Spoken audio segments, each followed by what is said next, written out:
Hello, everybody. I'm Varun, and I wanted to talk a little bit about this program that I had coded in using JavaScript. This is basically the first application that I'm writing in JavaScript, and I'm not a coder by any means. I learned a little bit of C++ when I was in high school, many years ago, and I use Python for university, but I don't know anything about JavaScript. The reason why I wanted to make this video is just to keep myself accountable, and also just to let people know that hey, you can like build stuff even if you don't think you're a coder, even if you have that imposter syndrome in you. So all of this code that you see, I just basically copied it from a tutorial right on YouTube.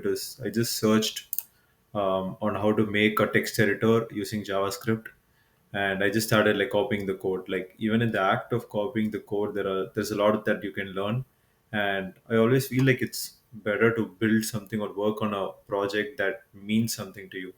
The reason why I wanted to build a text editor is because I like writing stuff, and every text I wanted a text editor which was clean, minimalistic, did not have a lot of settings that I had to configure, and only thing that came close to it was calmly writer, and I wanted to build something similar.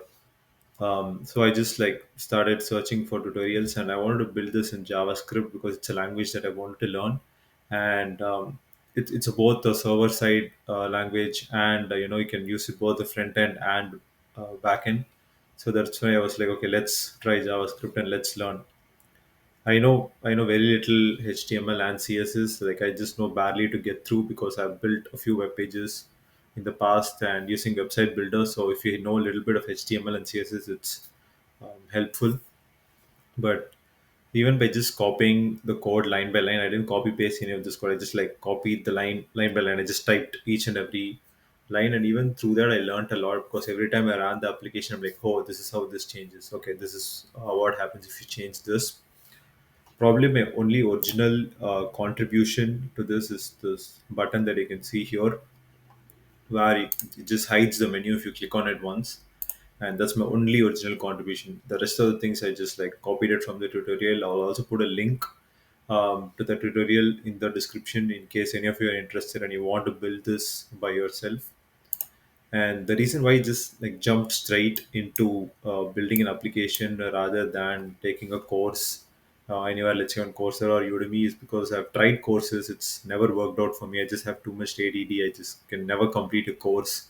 Even though they have certain mini projects in the course, it just feels too guided. Like I don't think I can follow that, and that's why I want to challenge myself. I jumped straight into building this project. Like even though there are many times during this I was like, okay, dude, I don't understand anything that's going on. Why should I bother copying this? But when I stuck through it, I just used a little bit of chat GPT, asked, hey, what does this function do, what does that function do, and that really helped me understand, okay, this is what's happening. And I feel like if you're learning to code, this is something that works for me, and I haven't seen any tutorial, really any coding video on YouTube talk about this. Like just jump straight into it and start working on your project. It's obviously you have to learn a little bit of syntax of any one programming language. You should be able to translate it. So if you have a basic understanding of the syntax, just go out there and start building your project. Don't try to follow tutorials. It might work for some people. It just didn't work for me. So just go out there and start building your project. Just see where it takes you. We now have a lot of tools. You can just go on Stack Overflow. You can just go on Chat GPT and be like, hey, what does this do? And it's going to tell you everything that you need to know about that function. But what I wanted to say is there is no end point. You're not going to feel like you're ever ready to build a project. Like even most developers that I talk to, they just Google stuff all day. So you're never going to be like, hey, I'm ready to build this project. That's never going to happen unless you just jump straight into it. Let's see how long I keep up with learning JavaScript. I'm not really proficient in any programming languages, although I've tried to learn it several times. I hope I can keep it up. That's why I wanted to make this video and keep myself accountable. Starting in 2024, I wanted to, you know, s- um, start building more, start, you know, learning more, and instead of just thinking about it or talking about it. So I just want to keep this up and put it out there in the world. If you're in a similar place, like I said, just go out there and learn stuff and build stuff. Thank you. Hopefully, I'll make more videos in the future.